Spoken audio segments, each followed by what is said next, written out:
Hey, family. This is Che Willis coming back with another episode of Wealth is a Journey podcast. Guys, this is episode 109. 109 weeks of consistency, 109 weeks of getting it done. We outside. So, guys, man, we have been having guest after guest after guest, bringing heat, bringing good information, bringing knowledge.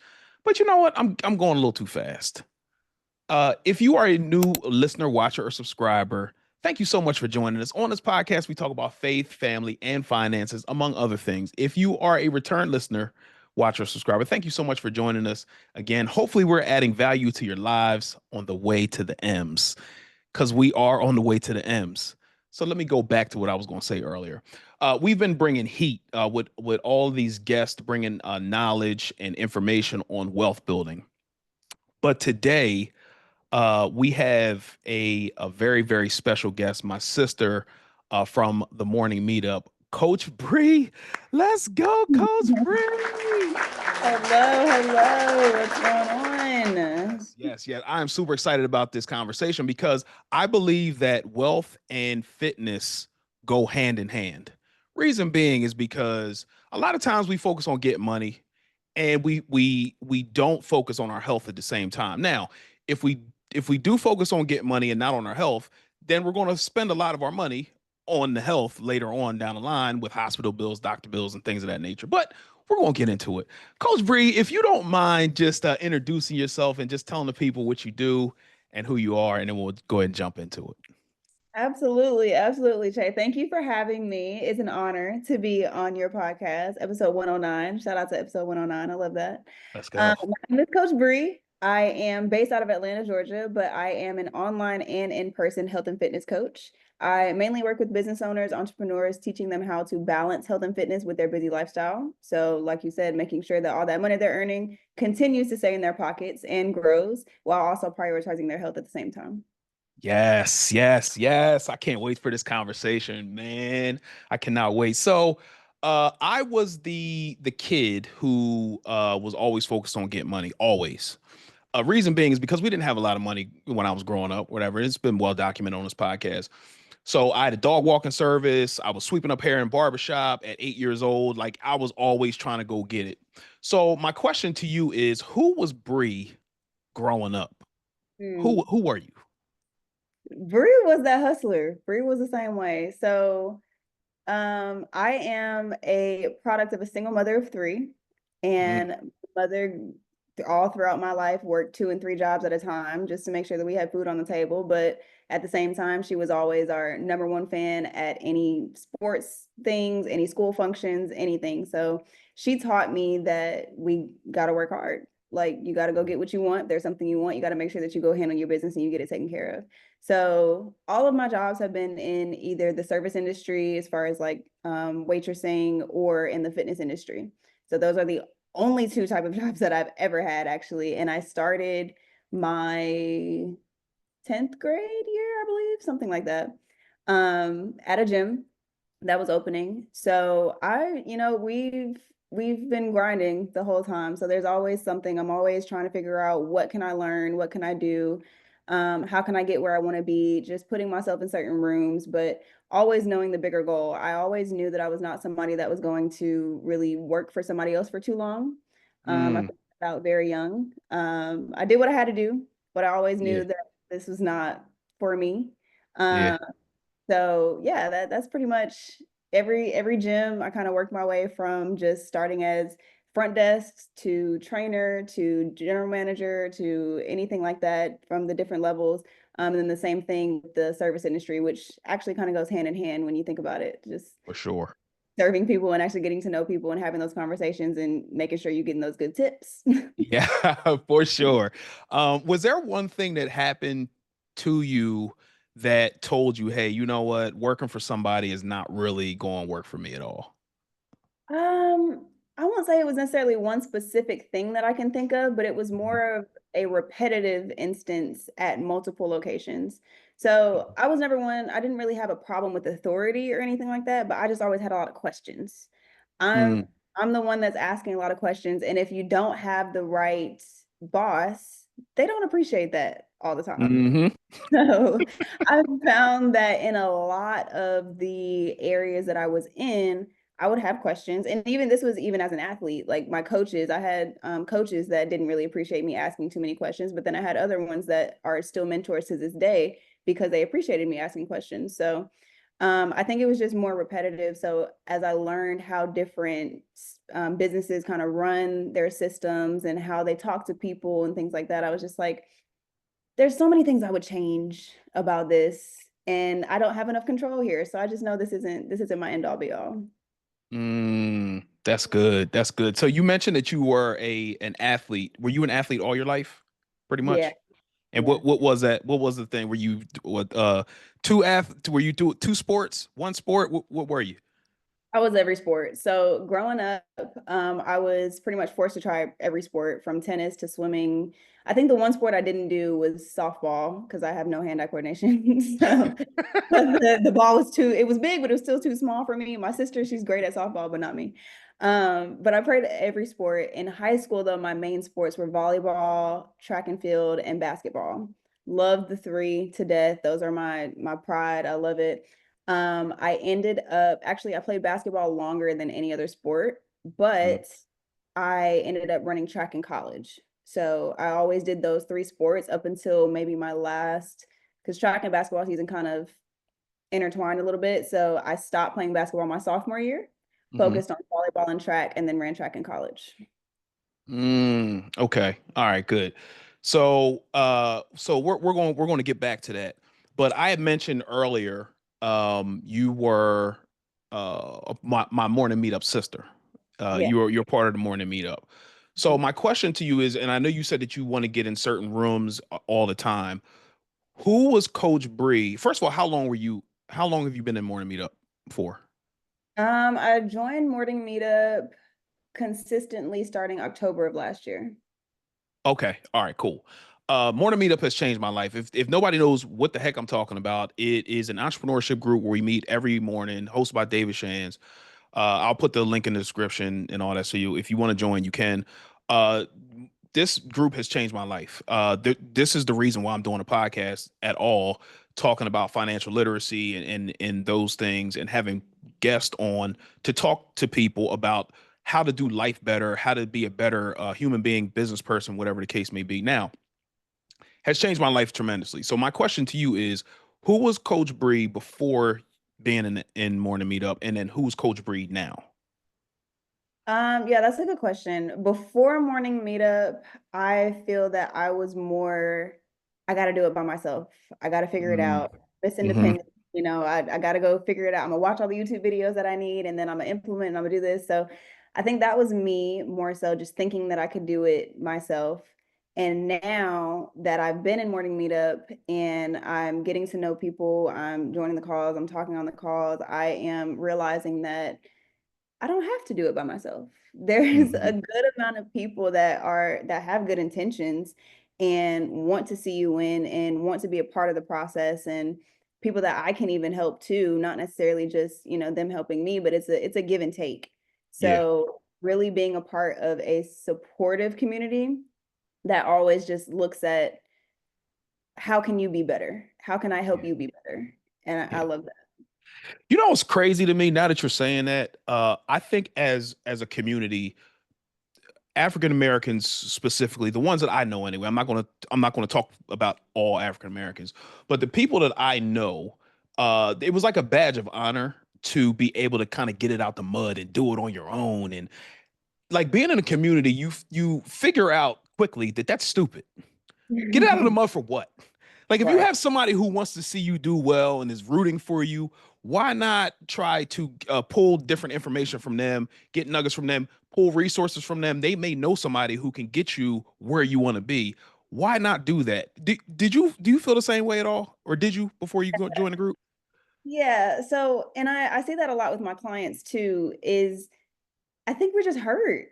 Like we got a lot of trauma. There's trauma going on, and it's hard to find a community and hard to really trust people to have your best intention, especially when it comes to growing a business. There are so many different types of businesses. There's so many different people even in your industry that may not necessarily have the best intentions. So you may have had just one too many experiences where you feel like you kind of have to do it by yourself. And just growing up, even outside of business, it's just something where you kind of you do what you got to do. So you think that that's the way that it has to be until you get around an environment where they can allow you to let your guard down. So I think that Yeah. just having that environment of people that consistently show you, I got your back, I'm not going to betray you, we're in this together, I got you.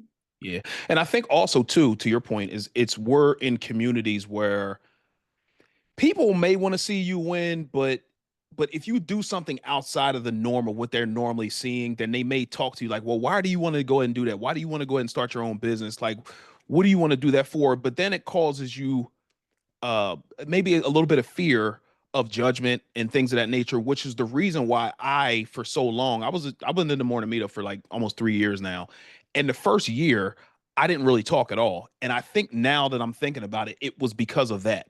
My old environment, and now I'm in a new environment who wants to see me win, but I'm so jaded from the old environment that I don't really want to talk because I think people are going to judge me. Right, Did yeah. you is that why you were kind of in the shadows for a little bit? Yeah, and I think it takes a certain level of confidence in yourself and your business to even take that first step.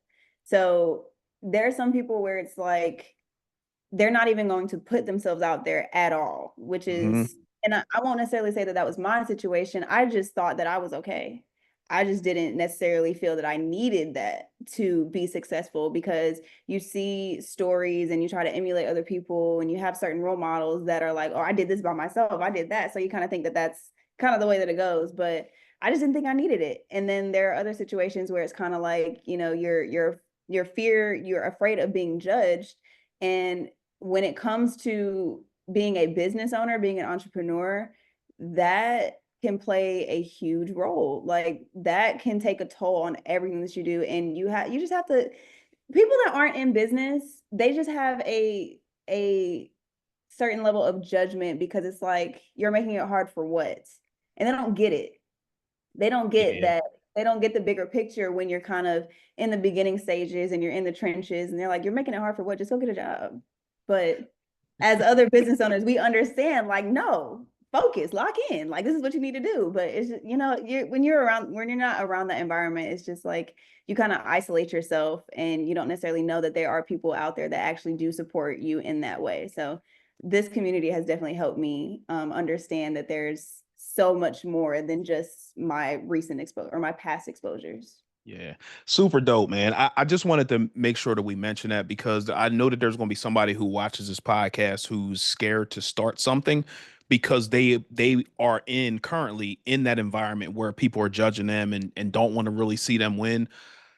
I'm here to tell you that there people are going to judge you whether it's them or somebody else. They're going to judge you regardless of what you do. So just go win in their face.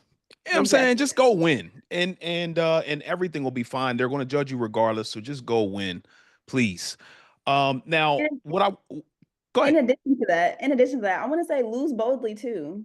Like it's okay. Mhm. It's okay. It's a process. And even when you quote unquote lose, it's just lessons. So people are going to judge you whether you're winning or you're losing. So do it boldly either way. That's a fact, man. And even me, where people may perceive me to be winning, I still have these thoughts and these little nagging things in my head, based on my previous experience with people, and just know that if you lose, it's not a loss, it's a lesson. It's you only lose if you quit.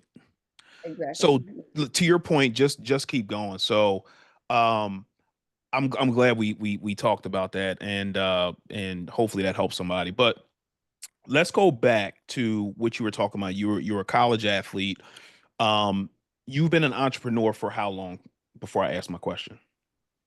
So full time or just Just in general? entrepreneur period. Yeah, yeah. It's not, Okay. So I've always been an entrepreneur. I would say that I started in high school. Okay. It was always fitness related. So I kind of got into training family members, training just friends on the side, kind of building up my clientele, just helping people in that aspect.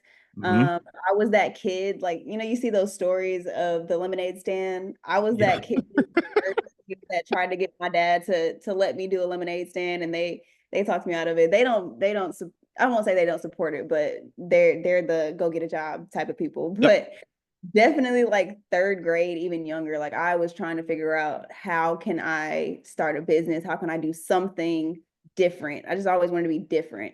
Yeah. But I was in school, like actually like I didn't even know what entrepreneurship was. I just knew that I wanted to do something different. So, through high school and like going into college, I learned more about, oh, there are other people that actually, this is a thing. Like this isn't just me being weird. This is a thing. So Yeah. it was kind of a gradual long-term thing. Got it. So are you full time now? Yes, I'm full-time now. Perfect. So what was the time that you said, you know what, I'm working at whatever job you're doing entrepreneurship on the side. You're like, you know what, I'm going all in. I'm done with this job. What was the thing that happened that said I'm going to go ahead and do this now full time?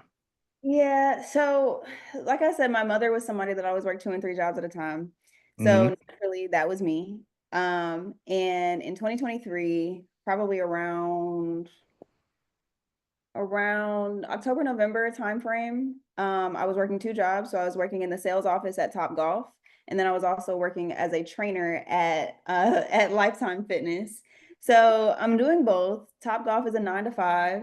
And well, from there I was 12 to 8 actually, because I was at Lifetime in the mornings from 6 to 9. So it was like literally 12 plus hour days. And like I learned a lot from both of those jobs, Hmm. but what they taught me was number one, this isn't what I want to do. Hmm. Like I either have to make a decision now or this is just going to be the rest of my life. So I decided to pick one because I had no time to focus on my business. So I chose Top Golf because that was the primary thing. And then after I did that, maybe like a month or two after that, I was like, I don't like this either. I don't want to do this either. Mm. So at that point, I put in a 30-day notice actually. Took a trip in January and I was like, yeah, I'm not coming back. So Wow. I put in for leave of absence because I was just gone because I had at that moment in December I hadn't planned on actually quitting. But after I took the trip, I was like, oh, I kind of like this. Yeah, I'm not going back. So So were you still doing the training, like the virtual training on the side while you were still away? yes. So Okay. at that time, I had my business and then I was a VA for another coach. Um, Hmm. so he's a coach for coaches pretty much. So he teaches trainers how to take their business online. So Okay. I'm learning from him, which is side note, if you ever are trying to get information, put yourself in a position to help the person with the information. That's always Mm. so I'm going to figure out how can I help you because at the time the program is like $10,000 to actually transition to learn how to transition your business online, which makes sense because you're transitioning your whole life to have more freedom. You're charging higher ticket. You're doing these things, so it's worth it. I understand, but I Hmm. didn't have so Yeah. at the time, I had those conversations. So I ended up being a VA for him. So I'm getting information about how to actually transition my business online while still doing my virtual slash in-person business that way. So it just kind of grew from there. So I had like a side hustle along with my entrepreneurship. And then I was like, we're gonna take a chance. We're gonna go all in on this. Hey, listen, please don't miss what she just said. I talk about this all the time. Focus on adding value and the money will come or the information will come. That, man, I think a lot of people miss that. They just want to get to the money and not focus on the value. Like you got to add value to somebody in order to get the information, get the money. Bray, you man. And I need to ask you this because I first of all I love golf, by the way. Do you golf at all? Did you Not really. golf at Top Golf? No. I Okay. got that top golf, but like outside of that, no, I Okay. didn't. I had to ask. That had nothing to do with anything. I just wanted to know. You said golf and I pointed to you, you laughed, and that's exactly why I did that because I love golf. But Got connected there. So whenever you want to go to Midtown only is the one I got connections at. So let me let's know. go. Yeah, I'll be down for the podcast summit, so I will definitely take you up on that. Yeah, appreciate that. When you okay, so for me, right? When I was a little kid, I talked about this earlier. I was the kid who was always focused on get money. Then that graduated to when I was an adult. I was super focused on get money, how I get money. Now, people that I loved were passing away. My dad passed away. He had diabetes. My grandmother, she passed away. She had dementia. Uh, but the thing about it was, it made me more so focus on my health because I had, up to that point in 2018, when my dad passed away, I'd struggled with weight all my life. I was about 260 pounds. And I would always be on this like yo-yo diet. And then I figured out I was eating a lot of sugars Mhm. and things of that nature. So, can you talk about how important? I know you're not a nutritionist, but can you talk about how important it is for the from a health perspective about the sugars that we're eating and how that contributes to a lot of health issues that we have? Yeah, for sure. So one thing that I always tell people, we need to find balance. Yeah, So instead of trying to completely cut out, because there's so many people that are, I'm going to cut out everything that has sugar in it. I'm not going to eat anything yeah, with sugar ever can't do again. that. It's not even realistic. Like, Yeah, so trying to find the balance between the nutrition and the health and the lifestyle and everything that you already have going on. Of course, any if you too much of anything is not good. correct. Too much water can kill you. So like Hmm. too much of anything. So if you're eating too much sugar, obviously your health is going to play a role. Your energy levels are going to be depleted. You may have spikes of energy where you just feel like super on go, you don't really know what to do, and then your energy levels just drop all of a sudden. Your anxiety levels are raised just because you're jittery, you don't really know what's going on, you don't really know what to do. So just trying to find that balance between the things that you enjoy, the things that you want, and then the whole food. So I always preach the 80-20 rule. 80% of your foods are whole foods, the greens, the lean meats, the good carbs, things like that. And then Hmm. 20% can be whatever you want. Just make sure that it's at 20%. That's where people lose me. People Mm, hear whatever you want and they're like, oh, I can go eat a whole pizza. No, is it in that 20%? It needs to yeah. be 20%. So if we can find that balance, you'll definitely start to see those changes. So the sugar, the salts, even you'll start to feel a difference. Your skin will start to clear up. Your joint health will start to get better. You'll feel yourself moving better. You'll have more long-term energy, but it just starts from finding that balance between everything. Prioritizing when you're eating, just simple things like prioritizing your proteins first and then maybe Yeah. having a snack after dinner, things like that. So instead of trying to go overboard and cut out all the sugars, find the balance and then you'll start to feel the differences as you go along.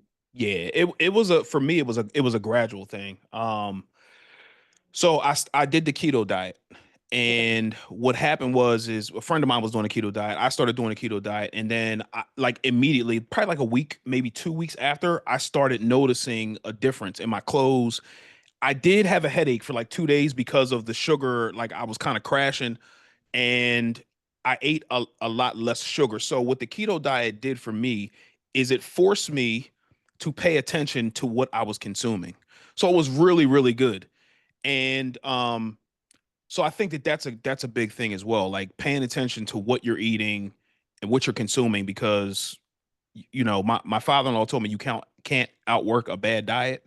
And I Yeah. used to always like, okay, well, I'll work out. So I can eat whatever I want, to your point earlier. So can you talk about how important it is to work out, but at the same time watch exactly what you're eating? Yeah. So what I have every one of my clients do, especially a new client, we're gonna track everything that you're eating before the first 2 weeks before we even make any changes. Because I need to know what you're consuming. And Mm-hmm. then there we need to pay attention to how it's making you feel. So instead of just going and you said keto worked great for you, but that doesn't always happen for everybody because Yeah. they know what about it made it work, you know? Um, Mm-hmm. so they take these drastic measures and they're cutting out all of the carbs and all the sugars and they're doing these things when maybe it was the red meats that was actually making you feel away, or maybe it Mm. was the carbs that were making you feel away, and you need to kind of change these things. So we track first and then we make small adjustments so we can see how it's affecting your body. And that's not even anything super, super intense that we do. Mm-hmm. um Adding in the workout, so like you said, actually doing the work, having the workouts. It doesn't need to be 6 days a week. Doing something 2 to 3 times a week, 30 minutes to an hour sessions, actually finding that balance instead of trying to, again, go all in and do something you can't even sustain long term. So it may work for the moment, but it's not even something that you can maintain long term. So instead of trying to cut all of these things, let's kind of play around with a couple things at a time, see what your body's responding to, and then we can kind of go from there, if that makes sense. Like, don't go drastic and try to do everything all at once. Figure out, take notes, actually, like just like with business, like you're going to trial and test different things in your business. You're not just going to change your whole business model just because somebody, a friend of yours, is doing it, or somebody told you that this worked for them. You're not going to change everything. You may change here and there. You need to do the same thing with your health. Man, nah, that's good. Cause my friend who lost weight, she was working out and doing the diet or whatever. And I couldn't work out. Like I didn't have time to at the time.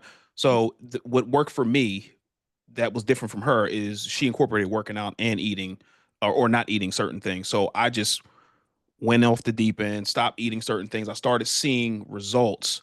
So then that made me go even harder.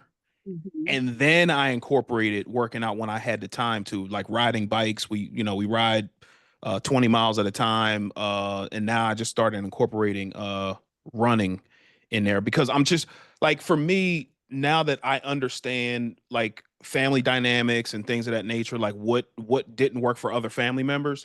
So it's now making me pay attention to what I'm eating, how I'm working out, and the health benefits as a result of me, working out and longevity of just life. Yeah, yeah, Yeah. yeah. And what you said, what worked for her didn't necessarily work for you. Correct. So trying to just do what you see somebody else doing, what you see on the internet, doesn't always work.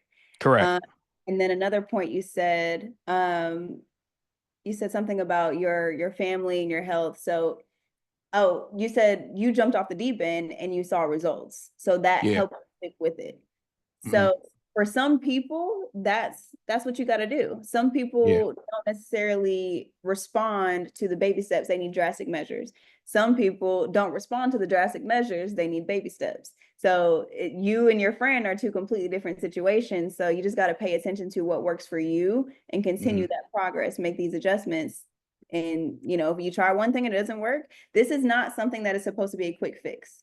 This is not Yeah. something that you just go all in and you do it for the next 30 days and then you're back to your old habits. No, this is something that we want to actually be a long-term thing. So play around with it, trial and error, figure out Yeah. what works for you, and then build off of that rather than just saying, oh, that didn't work for me. I tried keto, it didn't work.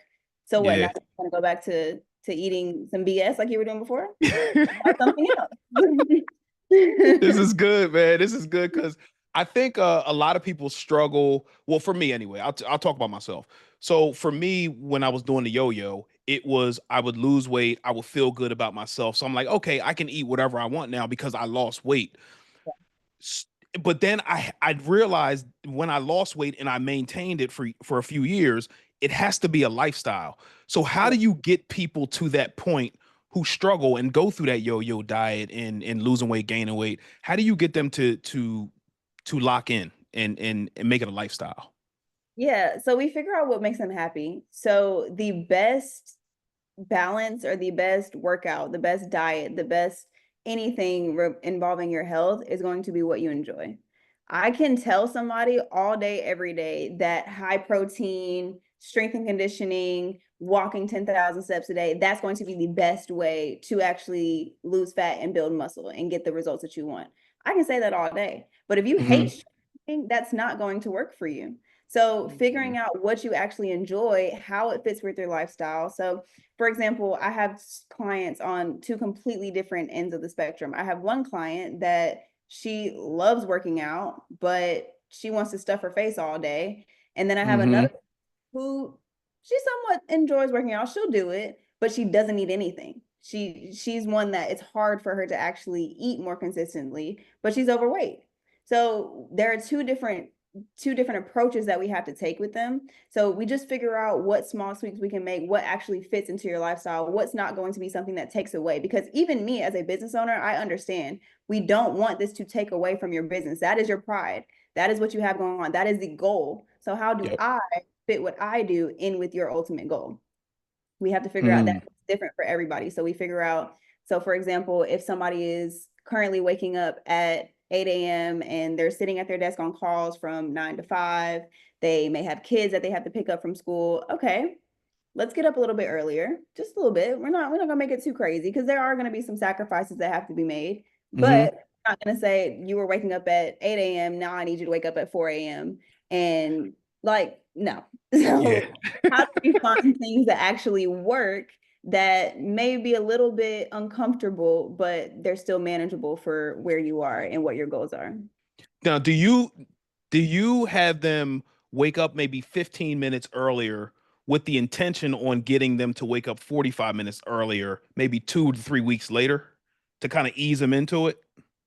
Most times, yeah. Yeah, Yeah, most yeah. times. Not a So it depends on the person and it depends on the goal. So sometimes, for example, sometimes maybe we're not working out at all, right? I may mhm. have a client that hasn't worked out at all. They're just trying to make an adjustment. So maybe we're waking up 15 minutes earlier so you can get your mobility in before you start your day. And with the ultimate goal of you getting a full workout in before you start your day. So yeah, we'll start with like increments. So maybe you're getting up 10, 15 minutes earlier, you're getting your body used to moving when you wake up. And now we can kind of add that habit stack, just like the book Atomic Habits, James Clear talks about habit stacking. So how can I tie this to something that you're already doing and then build off of that? So yeah, that I kind of I trick people a little bit with that. That's good, man. I think that some people have this idea in their head that the people who are good at things at your profession, so you work out, on the budget guy, whatever. Um, as quiet as it's kept, sometimes I don't feel like budgeting. I don't feel like it, right? Like if I get like a $300 check from doing a service or whatever, I'm like, all right, cool, it's up. I'm gonna go spend this at the mall, whatever the case may be. But then I'm like, I can't do that because I'm gonna go off the deep end. My question to you is, do you ever not feel like working out? 100%, Okay. 100%. Yeah, Yes. that I let my clients know. I will tell you, I personally feel that I am one of the most transparent trainers that you will ever meet.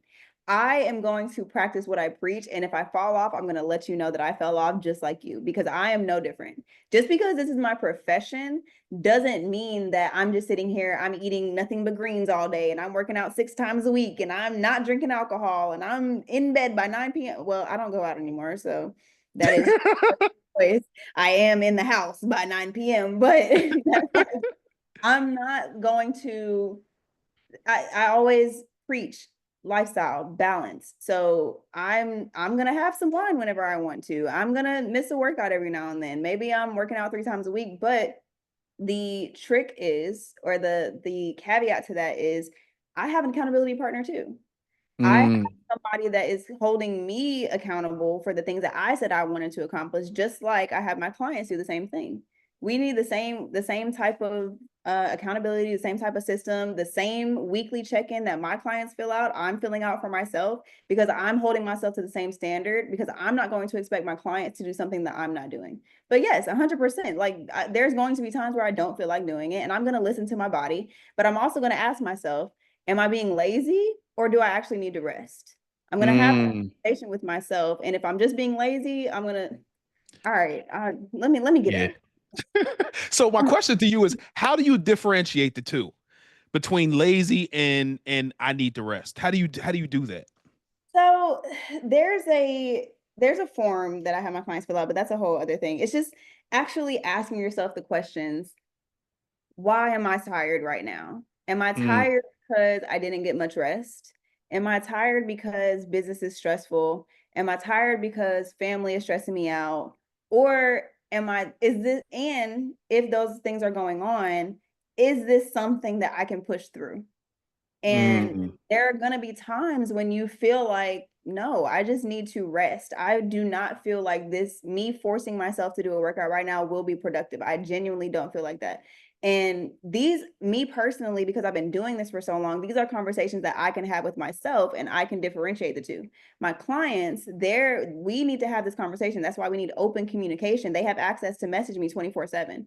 So if I'm seeing a couple days in a row, you're not filling out these recaps, you're not checking off your workouts, I'm picking up the phone like, okay, talk to me. What's going on? Because we need to figure Mm. this out. Because now I can differentiate, okay, yeah, this is a lot going on. So maybe we do need to take a couple days or so just to kind of regroup. Let's just focus on our nutrition. Maybe we don't actually go to the gym. Maybe we just do some mobility at home. There's always some type of adjustment we can make, but it's just listening to your body and actually saying, okay, will me going to the gym improve what I have going on in my mental state? Or is it just going to add more stress to the day? Because sometimes that can be the case. And we just have to hold ourselves accountable and talk to the people that we need to have these conversations with to actually differentiate the two. That's good, man. And one thing that you did, and I'm so glad that this happened this morning. You were hosting the morning meetup for a few minutes and you did a stretch going this way, which was like core work, and then you were like, "Hey, well, get your shoulders away from your ears because they shouldn't be talking to each other and things of that nature." My problem is I don't make time to stretch, Mhm, and I know that's a problem. mhm, So the one thing that you did was it was like maybe 4 to 5 minutes. You did a couple different things stretching wise that was super impactful and it incorporated breathing. So how do I, as somebody who doesn't make time to stretch, at least to stretch, like how would you get me to how would you incorporate that in my day? Because I'm going from the time I get up at 5:45 in the morning to the time I lay down at like 9:30. How do I do mhm. that? Yeah, so that's going to look different for everybody, but for you personally, what I would tell you is set an alarm for the top of every hour. So if you have that alarm set for the top of every hour, it's going to be maybe 5 minutes. You'll look at it. Maybe the first time it goes off, we're in the middle of something. We can't do it right now. We hit snooze. 5 minutes later, okay. Now, okay, this is only gonna take 5 minutes. Let me go ahead and get these 5 minutes in. Let me knock it out because and then you have that alarm that's consistently going off. And then it just starts to get annoying. You're like, okay, let me just do this. Like, let me just get this over with. So something like that, I tell my clients a lot. And then even in my app that I have for my clients, I'm notifying you. So I have reminders Mm, that throughout the day, okay, did you get your stretches in? Did you log your food? Did you get enough water in today? Things like that. So you're getting constant reminders. You may not be able to do it right at that moment, but you're not that busy. You have a lot mm, going on. I understand. Trust me, I get it. You have a lot going on, but you can take 5 minutes out of a 24-hour day to get some stretching in. We just got to figure out where that fits in and how that actually works for you. It's been people that hit snooze so much and I'm not seeing it checked off. I told you, I'm picking up the phone. I got all my clients' numbers. I'm picking up the phone. We're gonna talk about it. What's going on? We gonna do it. Do I need to FaceTime you? We gonna do it on the phone right now? Okay, let's knock it out. 5 minutes. Okay. You can go about the rest of your day after these 5 minutes. that's good. Yeah, I think that it's huge to have accountability partners, but I think it's also a bigger deal to have an accountability partner who can talk to you the way that you need to be talked to when the time is right. Who is your accountability partner, and how did you make that their title? Yeah. So my accountability partner, I didn't ask for him to be my accountability. I I kind of already didn't. know who it is now. My wife would say the same thing. Go ahead, continue. Boyfriend, he just be like, sometimes I'll be like, I didn't ask you for that. Like, I don't. Mm, But he's the one that's always like, even if, and that's why I say like it takes discernment because there are times when I'm like, yeah, I'm exhausted. I don't feel like doing it. He's like, so come on, let's do it. So it's like, mm, but then there are other times where, and we literally just had a conversation about this earlier. There are other times where he understands. He's like, okay, let's just get some food. Let's just rest. Let's just do this. So yeah. it takes discernment, but he definitely has been because we've talked about my goals. He knows what my goals are, so he knows how to hold me accountable. He knows how to talk to me in those situations. So he has understanding, but he has discipline for me at the same time. That's good. Let's stay right here for a second. So, if my wife and I we work out every now and then. Mm. But then sometimes it doesn't work out it doesn't work out right because she'll be telling me to do something, and I'm like, "Yo, who are you to tell me what to do? You don't. Totally. I do this." But she's right. Like, yo, you need to do this to stretch the way the person's doing it on the TV or whatever. Yeah. So how does that work out between y'all to work out together? Do you guys work out together? We do. So we are both athletes. So we met in college. So he's currently a professional athlete and I was an athlete growing up. So it's like we both know Hmm. and we work out together. We when we work out together, sometimes I'm just like, okay, stop talking to me. Go do your thing. And then sometimes when he sees me like not doing what I'm supposed to do, he'll come over and be like, what are we doing? So it's just we do have those conversations, but at the same time, I'm Yeah. like, please, like, leave me alone. But I feel like based on his profession, Mhm. he would probably know what he's talking about. And I'm not saying that you don't, right? So maybe you might want to go ahead and listen to it, but at the same time, like you said, you got to use discernment and like, is now the right time, or hey, let's go get some food. Right. Yeah. Yeah. He and I listen for the most part. I'm a Taurus, so I'm stubborn. So I may not want to listen, but I'm a listen. He has my best interest at heart, and I know that. It's just sometimes I Yeah. don't want to hear it that way, but it's Oh man, so I'm the finance guy, right? I'm the budget guy. So if I'm talking to a family member or a friend and I know that they may be struggling financially or there may be an area of opportunity for them to do better in their finances, I may want to mention something, but then I may want to back off because they didn't necessarily ask for it. So how do you, when you may be at Thanksgiving or something like that and you see one of your family members wilding, how do you how do you kind of go in and say something without saying it? Like how does that work? I'm asking for myself. Please asking for a help me, friend. please.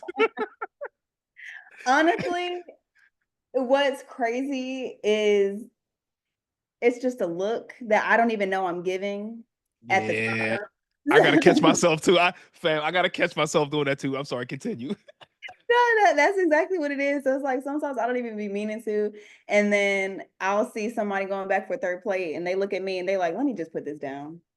So it's like it's just the like they automatically, and I know for a fact that it's dimmed down when I'm around. Not even Hmm. me, I don't say much, honestly. I truly don't.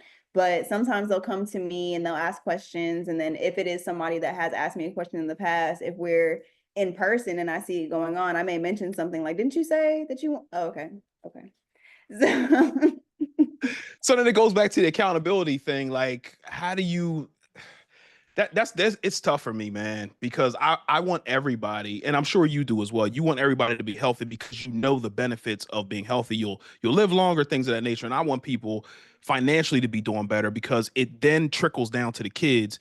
And then it's a generational thing that could turn if you just make a few different little adjustments in your the way you do your finances, it could trickle down to your kids. And I feel like the same thing with fitness, they can okay. trickle down. So like I just want the best for people, man. But at the same time, like you got to be delicate. Yeah. It's And tough. I think because I'm so transparent, I don't necessarily think I'm delicate as Yeah, I wouldn't use that word necessarily. Because I do preach balance. yeah. Sorry. That's okay. I always preach balance. So I'm not gonna tell you not to eat the things that you want to eat, especially during a holiday. Like you're with family, you're enjoying yourself, but balance it, just don't go crazy, enjoy yourself, but relax a little bit. Yeah, that's good, man. It's a work in progress for me. I figured that you would be the one who'd be able to help me with that. So I appreciate the advice. Thank you. Yeah, I mean, Um.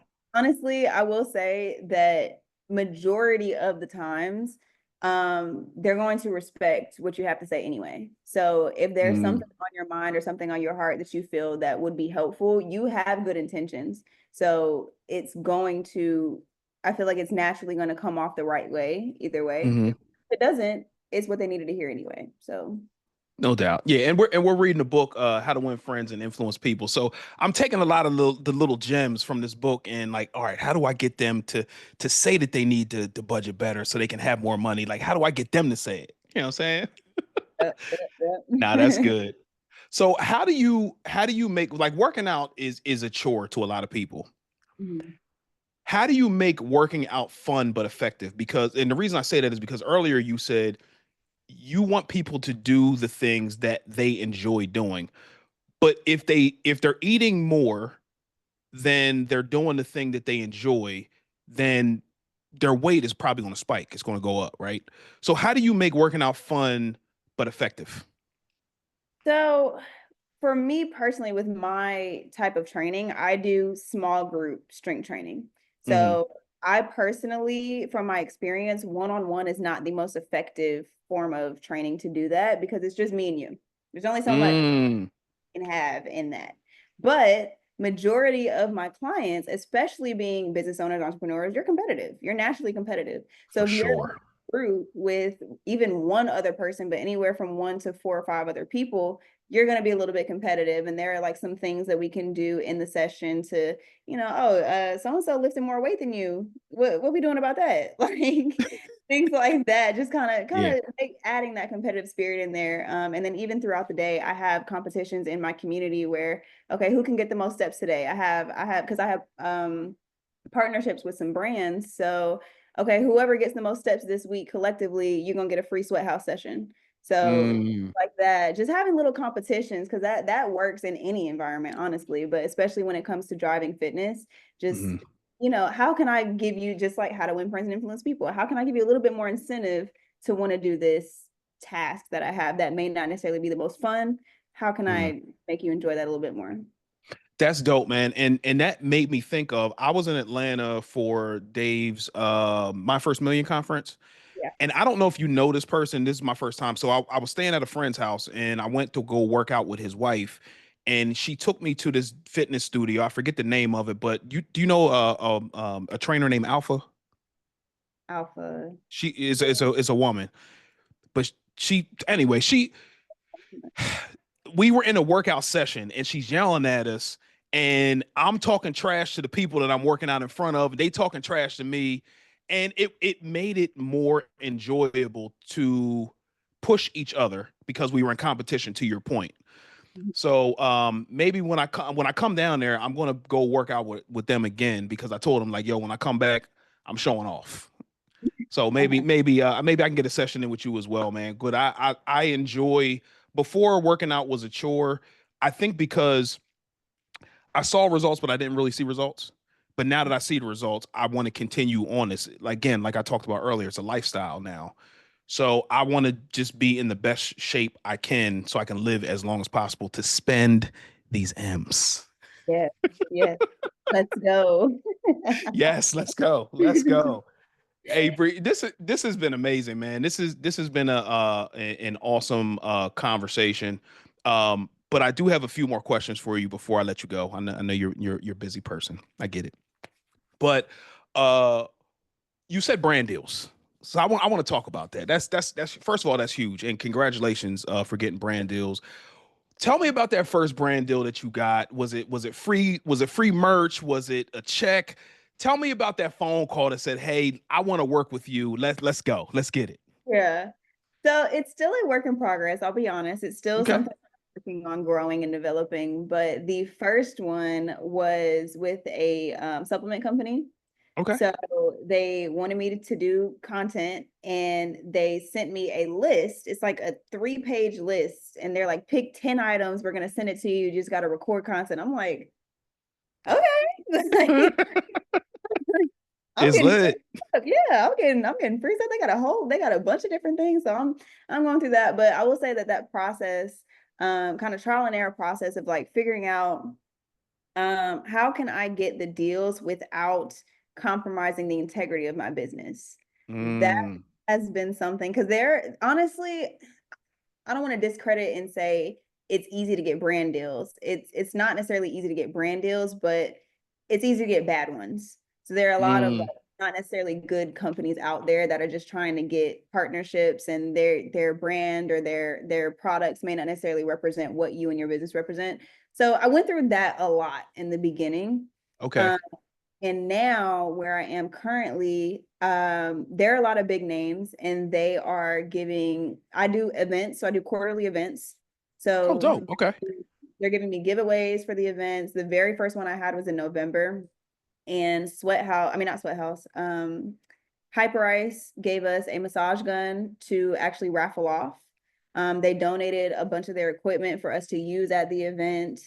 Who else did we have? We had Alani bring us some beverages to that event. We had some local businesses actually just give us like a lot of donations and things like that. But that has grown into client discounts, freebies for clients, just putting my face on certain promotional material that they have. So it's getting me out there. I'm still working on getting a check from somebody, but the exposure that I've gotten from them and Yes.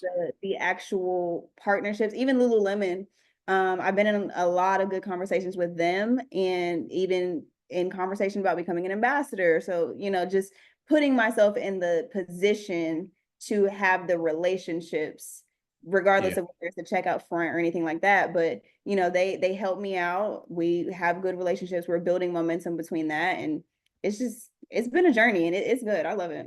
That's dope, man. And again, goes back to what I said earlier. Just continue to add value.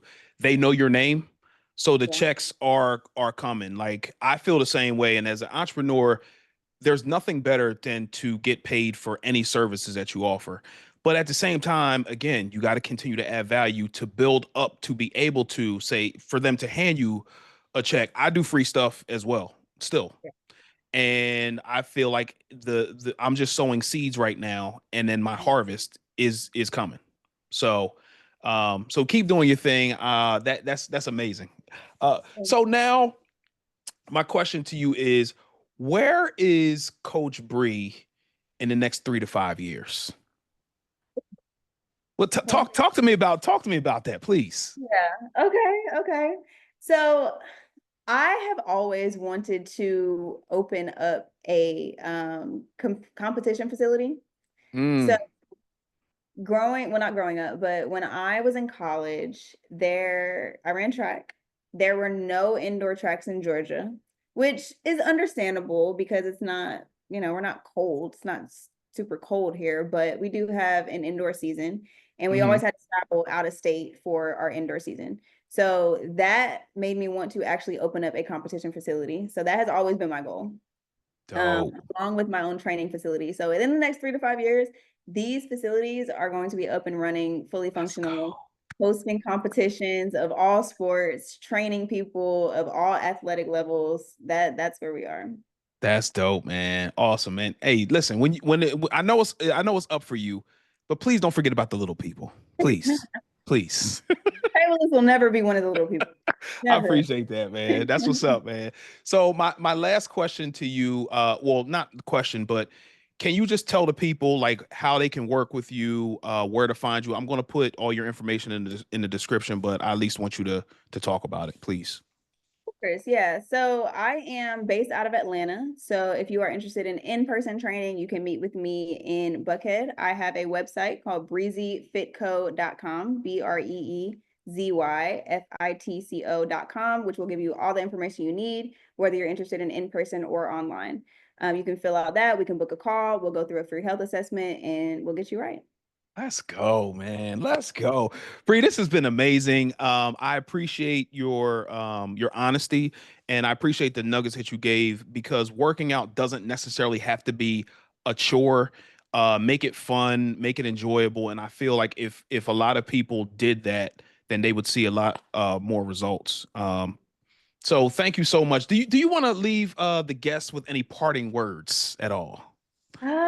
Yeah, I do. So you had mentioned something about when you were starting out, you didn't necessarily see the results at first. Correct. Yes. So I do want to point out that that is something that can happen, but I don't want that to be something that deters people from actually staying on your journey. There are going to be times where you may not necessarily see what you're looking for, but there are other things that are showing up. So Mm, because you're changing your diet or your exercise regimen or you're increasing your daily activity, anything that you're doing, there are other changes. So pay attention to how you're sleeping. Are you sleeping better? Are you having more energy throughout the day? Do you have less brain fog throughout the day? Do you, anything like that? Just try to take note. If you have to get a journal and just kind of journal the things that you're feeling, because they may not necessarily be the changes that you're wanting to see or you're anticipating seeing in the beginning, but there are changes happening.